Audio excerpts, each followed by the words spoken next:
possibly have served George Bush as his longest-serving aide, from special advisor to White House counsel to U.S. Attorney General. Since many people only know President Bush through the media, perhaps you can share a story, a funny story or two, what you believe he is really like.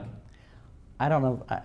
Becky and I, we debated about this, about what we could say, what we'd be comfortable talking about. Let me just share with you two experiences that, for me, were significant. One occurred in April of 2001. This was before 9/11.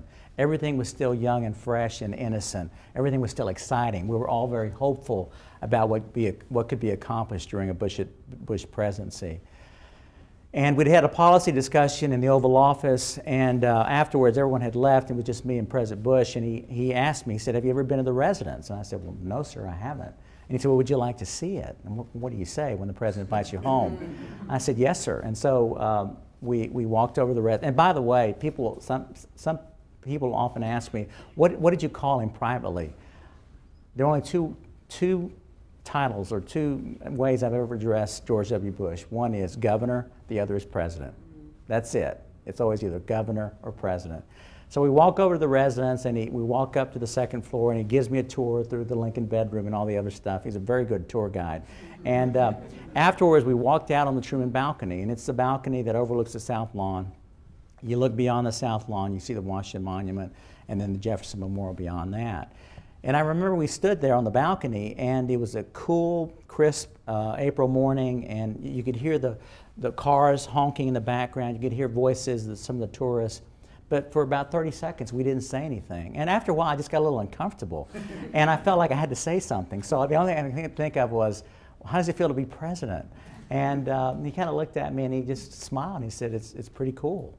And, and we laughed, and I had two distinct feelings at that moment. I felt such pride that this person that I'd known from our days in Texas, he was now the President of the United States. It was, for me, it felt so good. But I also felt a little bit of sadness, because I knew that those kind of moments would become rarer and rarer. And I was right. After 9/11, they did become rarer. When I was in Texas, I never gave it a second thought to bop on down to the governor's office, plop down on his sofa, and we would just chat. We would talk about policy, we would talk about politics, we would talk about baseball, all the time. You don't do that with the President of the United States. Andy Card, the President's first Chief of Staff, often said that if you need to see the President, you get to see the President. If you want to see the President, you don't get to see the President. His time is, the time, the constraints, the demands of the office are incredible. And so standing there on that balcony, I knew how special that was, and I knew that those moments would become rarer and rarer. The second story deals with 9/11. I was not in the White House the morning of 9/11. I was giving a speech in Norfolk, Virginia, so most of the day was spent trying to get back to Washington, and finally I was flown back to Andrews Air Force Base on a Navy helicopter and got back about 3 o'clock in the afternoon. So we waited at the White House for the President to return from his trip in Florida.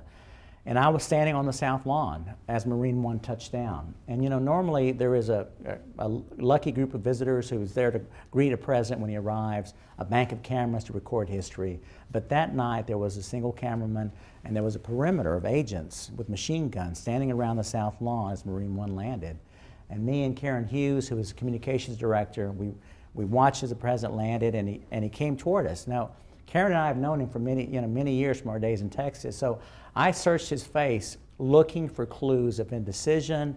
What would I see? And you know, what I saw was a determined, resolute face. I mean, there was no question at all about we were ready to move forward. And we walked back through the Oval Office into his private study, and there with Condi Rice, R.A. Flasher, the press secretary, Andy Card, Karen and I, and the president, we sat down and talked about what had happened that morning.